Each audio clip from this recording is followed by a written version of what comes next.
यहाँ पर गोली दर्पण हम पढ़ चुके हैं। कितने तरीके के होते हैं, कौन कौन से होते हैं, कौन बताएगा? अवतल दर्पण और उत्तल दर्पण है। तो यहाँ पर दो दर्पण गोली दर्पण कहलाते हैं, उत्तल दर्पण और अवतल दर्पण हो गया।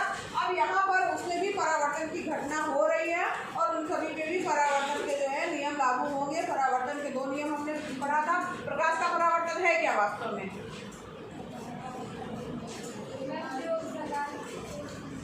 परावर्तन कौन बताएगा क्या है? प्रकाश का किसी वस्तु पर टकरा के वापस। हाँ, प्रकाश का जो है वो किसी चमकीली सतह से टकरा करके वापस आने की घटना क्या कहलाती है? प्रकाश का परावर्तन कहलाती है। परावर्तन के दो नियम हमने पढ़े, कौन कौन से हैं? आप लोग फिर घर जाके पढ़ा करिए। आपतन कोण परावर्तन कोण के बराबर होता है। दूसरा नियम आपतित किरण परावर्तित किरण और आपतन बिंदु का मिलाकर एक ही तल में, ठीक है, इसको अच्छे से याद कर लेना। ये नियम हमको ये अभी टोटल इतना पढ़ा है और अलग अलग स्थितियां जो है हमने देखी थी कि अगर अवतल दर्पण है तब प्रतिबिंब कहाँ बनेगा, उत्तल दर्पण है तब प्रतिबिंब कहाँ बनेगा। आज जो है गोली दर्पणों के द्वारा परावर्तन के लिए कैसे चीजें जो है काम करते हैं उसकी बात करेंगे, इंपॉर्टेंट है।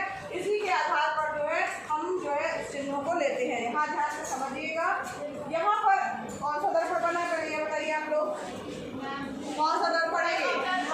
अवतल दर्पण है। अवतल है ना? दिख रहा है? कौन सा दर्पण है? अवतल दर्पण है। अब यहाँ पर जो है बैठ जाओ, सबको बैठो। यहाँ पर जो है चिन्ह पर पाठी अगर हम पढ़ने जा रहे हैं तो जो मैथ वाले बच्चे हैं उन्होंने पढ़ा होगा कि कार्तीय तल में यहाँ पर वाला बोर्ड नहीं खुला क्या? नहीं खुला है ना? कोई बात नहीं। कार्तीय तल में क्या होता है कि दो अक्ष होते हैं, एक एक्स अक्ष होता है, एक वाई अक्ष होता है, ठीक है।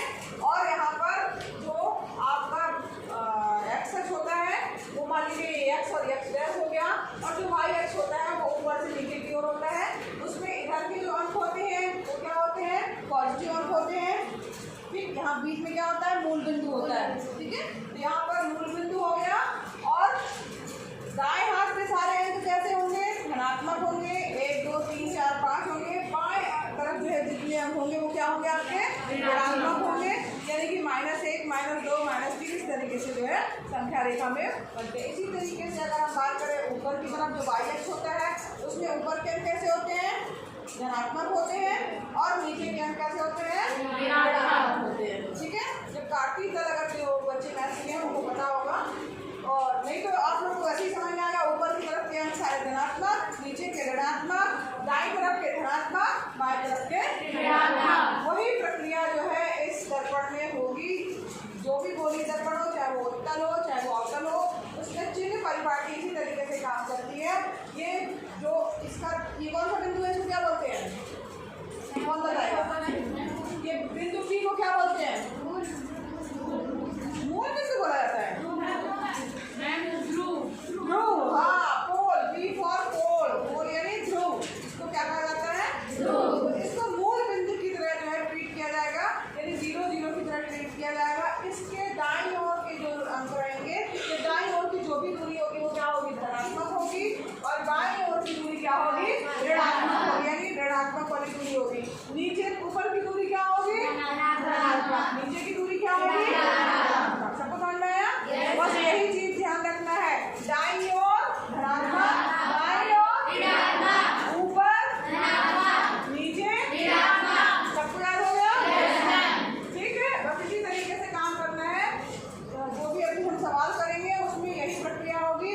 अगर कोई दूरी दी गई है, अगर अब ऊपर नीचे तो क्या चीज दिया होगा? अब ऊपर नीचे तो जो प्रतिबिंब है मान लीजिए आपका वो दिया होगा, या तो फिर वो वस्तु रखी होगी तो वही ऊपर की तरफ होगी। अगर ऊपर की तरफ रखा है और उसकी ऊंचाई दी है तो धन में हम लेंगे। अगर प्रतिबिंब नीचे की ओर बन रहा है तो उसको हम ऋणात्मक रूप से लिखेंगे या माइनस लगा करके उसको लिखेंगे, इतनी जो है सेंटीमीटर हाइट है या कुछ भी। समझ में आ सबको? चलिए आगे बढ़ते हैं। अब यहाँ पर देखिए इंपॉर्टेंट आ रहा है दर्पण सूत्र तथा आवर्धन। तो यहाँ पर एक दर्पण सूत्र दिया है, वो है आपका 1/m = 1/u + 1/v। ठीक है, क्या दर्पण सूत्र है ये याद कर लीजिए। इसके पहले और न इसके पहले क्या था, दर्पण सूत्र का निगमन भी था, मगर अब ये नहीं है निगमन, तो इसको पढ़ने की भी जरूरत नहीं है। अब 1/f = 1/u + 1/v, सीधे आप फार्मूला याद कीजिए। ये क्या है, गोलीय दर्पण का ये दर्पण सूत्र है। क्या है ये, सीधे बोल सकते हैं आप, दर्पण सूत्र क्या है, 1/f = 1/u + 1/v। क्या है, 1/f = 1/u + 1/v। ठीक है, ये दर्पण सूत्र है। अब इसमें आपको पता होना चाहिए कि F क्या है, U क्या है, V क्या है। F तो आपको पता ही है, फोकस दूरी, ठीक है। अब U और V क्या है, तो U जो है वो वस्तु की मूल बिंदु यानी P से दूरी, जैसे आपका ये V जो दिया है और ये वस्तु रखी है, तो ये यहाँ से लेकर के यहाँ तक की दूरी जो है वो क्या है आपकी U। समझ में आया सबको, पोल से वस्तु तक के बीच की दूरी क्या है, U, ठीक है। ये यहाँ से P V जो है वो क्या है, U। समझ में आया, ध्रुव से वस्तु तक के बीच की दूरी क्या है, U। सबको पता चल गया U क्या है, ठीक। अब बात करते हैं V की। V क्या चीज है, तो V जो है ध्रुव से प्रतिबिंब के बीच की दूरी है V। ध्रुव से प्रतिबिंब के बीच की दूरी क्या है, V, ठीक है। ध्रुव से प्रतिबिंब जो बन रहा है उसके बीच की दूरी V। सबको समझ में आया, वस्तु की दूरी U और प्रतिबिंब की दूरी V और फोकस दूरी आपको पता ही है कि यहाँ कहीं फोकस दिया होगा, वक्रता केंद्र दिया होगा और यहाँ पर ध्रुव दिया है, तो वक्रता केंद्र और ध्रुव का आधा क्या होता है, फोकस दूरी। ये आपको सबको पता है, ठीक है। वक्रता केंद्र और ध्रुव का आधा क्या होता है, फोकस होता है, और यहाँ पर फोकस होता है, और यहाँ से बिंदु P से उस फोकस की दूरी क्या कहलाती है, फोकस दूरी कहलाती है, ठीक है। सबको समझ में आया फोकस दूरी। अब ये सारी चीजें आपको सब समझ में आ गए, F क्या है, U क्या है, V क्या है, ठीक। अब यहाँ पर हम एक चीज और देख लेते हैं, एक शब्द आया आवर्धन। आवर्धन का क्या मतलब होता है, तो जो भी गोलीय दर्पण है उसमें से जो भी प्रतिबिंब बन रहा है, आवर्धन का मतलब होता है बड़ा, कितना बड़ा है, ठीक है, या छोटा है, जो भी आपका आवर्धन का मतलब हुआ वेव तो होता है बड़ा होना, लेकिन कितना उसमें अनुपात है उसको जो है आवर्धन के द्वारा जो है हम व्यक्त करते हैं कि कितना गुना जो है वो है, तो उसके लिए आवर्धन शब्द यूज किया जाता है। और यहाँ पर देखिए गोलीय दर्पण द्वारा उत्पन्न आवर्धन वह आपेक्षिक विस्तार है, जिससे ज्ञात होता है कि कोई प्रतिबिंब बिंब की अपेक्षा कितना गुना आवर्धित है या कितना गुना बड़ा है। बिंब मतलब होता है वो वस्तु, ठीक, या जो हमने रखा हुआ है गियर में वो है आपका बिंब, जिसको वस्तु बोला जाता है, और प्रतिबिंब क्या है वो आपको पता ही है, जो उसका इमेज बन रही है वो प्रतिबिंब है। अब यहाँ पर आवर्धन के लिए फार्मूला आ गया, स्मॉल m बराबर प्रतिबिंब की ऊंचाई बटे बिंब की ऊंचाई। ध्यान दीजिएगा, प्रतिबिंब की ऊंचाई ऊपर रखना है और बिंब की ऊंचाई नीचे रखना है। प्रतिबिंब की ऊंचाई को हमने h' माना, क्योंकि हम जनरली प्रतिबिंब को यही मानते हैं ना, a' b'। उसी तरीके से प्रतिबिंब की ऊंचाई हमने मान ली h' और बिंब की ऊंचाई मान ली, ठीक है। m बराबर क्या हो गया, प्रतिबिंब की ऊंचाई बटे बिंब की ऊंचाई, m बराबर h' बटे h, ठीक है। अब यहाँ पर अगर मान लीजिए आपके पास कोई h' और h नहीं दिया है जबकि u और v दिया है, तब हम आवर्धन को कैसे व्यक्त करेंगे, तो उसके लिए भी एक फार्मूला है, मेन फार्मूला यही है, इसको आप याद रखिए। आवर्धन बराबर क्या होता है, आवर्धन बराबर यानी m बराबर h' बटे h, या अगर मान लीजिए आपके पास में आज h और h' नहीं दिया है तो आपके पास में u और v दिया है, तब कैसे निकालेंगे, तो आवर्धन बराबर हो जाएगा -v बटे u, -v बटे u। और v और u आपको पता है क्या है, u क्या है वो वस्तु की दूरी है और v क्या है प्रतिबिंब की दूरी, ठीक। ये सब दूरियां कहाँ से मापनी है आपको, ध्रुव से, पोल से, p से, ठीक है। सबको दिमाग में आ गया, किसी को कोई कंफ्यूजन, ये फार्मूला याद हो गया, और वो वाला गोलीय दर्पण वाला भी फार्मूला याद हो गया, 1/f = 1/u + 1/v, याद हो गया, ये याद हो गया, और जो चिन्ह परिपाटी बताई वो सबको समझ में आया। चिन्ह परिपाटी मतलब ये जो हमने बताया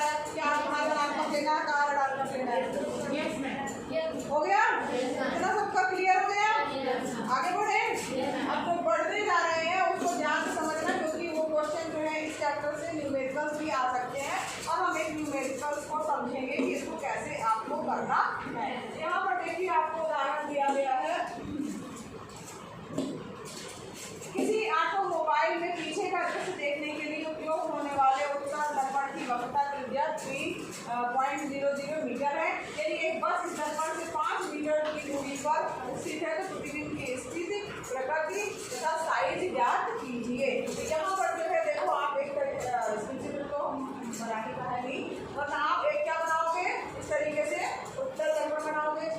क्या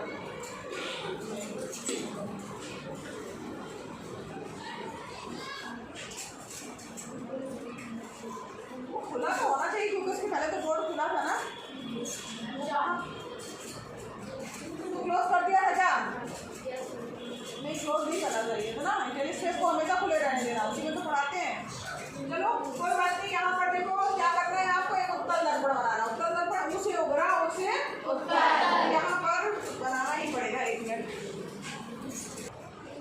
अब देखो ये जो ये आपका है प्रश्न, इसको ध्यान से समझिए और इसका एक चित्र आप हल्का बना लीजिए, उससे आपको आइडिया हो जाएगा कि कैसे जो है वो आपको समझने के लिए। यहाँ पर एक उत्तल दर्पण लगा है, ठीक है। तो यहाँ पर हम एक उत्तल दर्पण बनाएंगे, प्रकार लेंगे और एक उत्तल दर्पण जो है चाप के द्वारा जो है वो बनाया। ठीक, बनना है उत्तल दर्पण है, मुंह से उभरा, यानी कि आपका जो गलाई होगी वो किस तरफ होगी, है ना। ये अब यहाँ पर आपको लिखा गया है, इसका एक बी बिंदु भी हो। चलो तो यहाँ पर इसका सी होगा, ठीक है। ये क्या हो जाएगा, पी हो जाएगा, ठीक। ये यहाँ से यहाँ तक की दूरी क्या हो जाएगी, आर हो जाएगी, कैपिटल आर हो जाएगी, वक्र त्रिज्या हो जाएगी, पता है ना आपको। और इसकी आधी दूरी क्या हो जाएगी, कैपिटल एफ, यानी और यहाँ से यहाँ तक की दूरी एफ होगी, ये स्मॉल एफ होगी, है ना। ये तो आपको बेसिक बातें पता है। अब इसमें लिखा है कि एक बस है, इस दर्पण से 5 मीटर की दूरी पर स्थित है। तो यहाँ पर समझ लो एक ये आपकी क्या हो जाएगी, बस, ठीक। इसके जो है 4 पहिए बना दो, यहाँ पे खिड़की बना दो, खिड़कियाँ होती है ना झाँकने के लिए, यहाँ पे ड्राइवर की सीट बना दो, ड्राइवर यहाँ पे ड्राइवर बैठेगा, ठीक है। लगा बस जैसे कुछ, तो यहाँ पर भी वो पीछे की तरफ है, ठीक है। तो यहाँ पर देखो एक जो है यहाँ पर बस है और यहाँ दिया है कि जो बस की दूरी है, ठीक, इस दर्पण से 5 मीटर की दूरी पर स्थित है। तो यहाँ से यहाँ तक की दूरी कितनी दी हुई है, 5 मीटर जो है बस की दूरी दी हुई है, 5.00 मीटर जो है बस की दूरी दी हुई है। और यहाँ पर एक चीज दिया है और वक्रता त्रिज्या 3 मीटर है, यानी कि आर का मान कितना दिया है, 3.00 मीटर दिया है। इसमें समझ आ रहा है। तो यहाँ पर देखिए आप ध्यान से दीजिएगा, वक्रता त्रिज्या क्योंकि दर्पण के किस तरफ है, ये 3 के किस तरफ है, दाईं ओर। तो दाईं ओर की चीजें क्या लेते हैं, हम धन में लेते हैं, है ना। तो इसको हम बहुत 3.00 ले लेंगे प्लस के रूप में वक्रता त्रिज्या। अब यहाँ पर दिया हुआ है जो बस है वो 5 मीटर दूरी है। अब यहाँ पर ये पी से किस तरफ है, बस दाईं तरफ। इसकी दूरी कैसे लेंगे, माइनस में, कैसी दूरी लेनी है आपको, 5 मीटर तो दिया है, लेकिन हम लेंगे कैसे, जो वस्तु है बिंब की दूरी जो है वो -5.00 है। माइनस की समझ में आया, चलो समझ में आया। अब यहाँ पर देखो प्रतिबिंब की दूरी हमें ज्ञात करनी है, इसका प्रतिबिंब नहीं बन रहा होगा इस दर्पण के अंदर बनेगा, ठीक है। तो उसकी दूरी हमको ज्ञात करनी है और इसमें बिंब की ऊंचाई भी हमें ज्ञात करनी है कि जो प्रतिबिंब बन रहा है वो प्रतिबिंब वो कितना ऊंचा है। तो यहाँ पर आपको यही सबको समझ में आया यहाँ तक, किसी को कोई कंफ्यूजन, कोई कंफ्यूजन नहीं ना। अब आगे बढ़ते हैं, फोकस दूरी क्या होती है, वक्रता त्रिज्या की आधी होती है, ये सबको पता है। फोकस दूरी वक्रता त्रिज्या की आधी होती है। तो आर का मान हमको पता है 3 मीटर, 3.00 मीटर बटे 2। अब इसका आधा करेंगे तो 1.50 मीटर, ठीक है। फोकस दूरी जो है वो इस तरफ है, इसका मतलब क्या हुआ, ये प्लस में होगी, फोकस दूरी जो आ रही है 1.05। अब हमको क्या ज्ञात हो गया, यू ज्ञात है, एन ज्ञात है और वी हमें ज्ञात करना है। फार्मूला आपके पास क्या है, कौन बताएगा, अभी पढ़ा हमने फार्मूला, हाँ बताओ कौन बताएगा भाई, अभी भी फार्मूला पढ़ा है गोली दर्पण के लिए, यू वी और एफ में संबंध, जिसमें यू वी और एफ था। अब भी जैसे पढ़ा हमने, बोलो अरे वो बोलो, हाँ 1/f = 1/u + 1/v, यही पढ़ा ना। तो यहाँ पर देखिए ये हमने ये फार्मूला लिखा 1/f = 1/u + 1/v। अब यहाँ पर जो है सब जो वैल्यू आपको पता है वो रख बी क्या करना है, तो हम बी को इस तरफ रखेंगे, बाकी जो है इसको यू वाला ऑप्शन उधर ले जाएंगे, तो क्या हो जाएगा माइनस। ठीक है, बराबर ये इधर प्लस में इधर जाएगा, क्या होगा माइनस में, यहाँ पर माइनस में हो गया। बस एस की वैल्यू आपको पता है 1.50, ठीक है, यू की वैल्यू पता है -5.00, समझ में आ रहा है, रख दिया। नेक्स्ट स्टेप पे यहाँ माइनस है, यहाँ माइनस है, माइनस माइनस क्या हो जाएगा प्लस। सबको यहाँ तक समझ में आ गया? ठीक है, अब यहाँ पर जो है एलसीएम लिया गया है, एलसीएम यहाँ पर आप डायरेक्ट चाहे जैसे एलसीएम ले सकते हैं, और अगर चाहे आप तो इसको 1 पॉइंट इसको ऐसे दशमलव हटाइए, यहाँ पे 2 जीरो आ जाएंगे, इसका भी दशमलव हटाइए, यहाँ पे 2 जीरो आ जाएंगे, इसके दोनों जीरो कट गए, इसका एक जीरो बचा, ये कितना बचा 10/15 प्लस 1/5। एलसीएम में कितना आ जाएगा, अरे 15 एलसीएम आ गया, ठीक है, और 15 का 15 यानी 10 प्लस 5 के 15 यानी कितना हो गया 13/15। समझ आ रहा है, ये किसकी वैल्यू है 1/v की वैल्यू है, 1/v की वैल्यू क्या हो जाएगा 13/15, तो v बराबर क्या हो जाएगा, v बराबर हो जाएगा 15/13, पलट जाएगा है ना, ये 1/v बराबर 13/15 है, तो v बराबर क्या हो जाएगा, तो यहाँ पर v का मान क्या हो जाएगा, अब 1/v बराबर 13/15, तो v बराबर क्या हो जाएगा, v इधर जाएगा और ये पलट जाएगा, यानी 15/13। अब भाग दो 1.15 मीटर आएगा, ठीक है, तो v का मान वही चीज आया। अगर आप काट करके ऐसे हल करेंगे तो ऐसे भी कर सकते हैं, और ऐसे हल करना चाहें तो ऐसे भी कर सकते हैं। तो यहाँ पर क्या आ गया 1.15 मीटर। सबको समझ आ रहा है? हाँ, नहीं समझ में आया, कहाँ पे समझ में नहीं आया, फिर से बताओ उसको, ये नहीं समझ में आया। देखो यहाँ पर एक दशमलव, यहाँ दशमलव का चिन्ह हटेगा, तो दशमलव का चिन्ह हटेगा तो यहाँ पर ऊपर 2 शून्य बढ़ेंगे, ठीक है, तो यहाँ पर क्या हो जाएगा 100, यहाँ का भी दशमलव का चिन्ह हटेगा, ऊपर कितना आ जाएगा 100, तो यहाँ पर इसके 2 जीरो, इसके 2 जीरो कट जाएंगे, और यहाँ इसका 1 जीरो कटेगा, इसका 1 जीरो कटेगा, 10/15 भी कर सकते हो, इसको चाहो तो और भी काटना चाहो तो काट सकते हो, 5 दूनी 10, 5 के 15, ठीक है, ऐसे भी कर सकते हो, इसको भी चाहो तो और काट लो, काट भी कर सकते हो, ऐसे भी कर सकते हो, 5 दूनी 10, 5 के 15, मान लो ऐसे करोगे तो क्या जाएगा 2/3 प्लस 1/5, यही आया, एलसीएम तो कितना आ जाएगा 5 के 15, 3 की जगह 15 कब आता है 5 बार, 5 दूनी 10 प्लस 5 के 15, टोटल कितना आ गया 13/15। सबको समझ आ रहा है? तो यहाँ पर 13/15 आया, ये मान किसका है 1/v बराबर 13/15, तो v बराबर क्या हो जाएगा 15/13, पलट जाएगा ना, पलट गया तो 15/13 आ गया। अब 13 का भाग दो 15 में, तो 13 कम 13, ठीक है, बचा 2, जीरो लगेगा, दशमलव लग जाएगा, जीरो लगेगा, तो 13 कम 13, ठीक, तो फिर कितना बचा, नहीं फिर अगर इसको भाग दोगे 13 का, तुम लोगों को भाग और भी बताना पड़ रहा, बताओ 13 भागे करो 15, यहाँ चल नहीं रहा था आज से, 13 यहाँ देखो 13 भागे का 15 करेंगे, तो 13 कम 13, बचा कितना 2, दशमलव लगाया, जीरो लगाया, 13 फिर 13 कम 13, बचा 7, फिर जीरो लगा, 13 के टेबल में सबका कब जाएगा 13 13 13 26 13 45 13 54 ठीक है, 1.15 आ रहा है, यहाँ पर 1.15 मीटर जो है ये आपका जो है क्या हो गया, आंसर हो गया, यानी कि जो हमें ज्ञात करना था v क्या है, पृथ्वी में जो है वो अब क्योंकि पॉजिटिव में आ रहा है, तो इसका मतलब कहाँ बनेगा, इसी तरह है ना, यहाँ तरफ यानी दर्पण के अंदर बनेगा, तो पृथ्वी में दर्पण के पीछे ये 1.15 मीटर की दूरी पर बनेगा। अब यहाँ पर एक चीज और ज्ञात करनी, आवर्धन भी ज्ञात करनी कि कितना बड़ा है कि छोटा है कैसा है, तो यहाँ पर आपको होता है फार्मूला, आवर्धन m बराबर होता है -v/u। अब माइनस लगा दिया, v की वैल्यू कितनी आई है, अभी हमने ज्ञात किया v 1.15, और u की वैल्यू कितनी आई है वो दिया हुआ है इसमें -5.0। समझ में आ रहा है, किसी को कोई कंफ्यूजन नहीं आता है। यहाँ पर v की वैल्यू हमने अभी ज्ञात की, v बराबर क्या आ गया 1.15, ये रख दिया, u प्रश्न में दिया है कि 5 मीटर की दूरी पर बस है, तो यहाँ पर वो चूंकि सुरख था तो हमने -5 दिया था, वो हमने मान रख दिया, इसको हल करेंगे तो यहाँ पर आवर्तन क्या हो गया 0.23।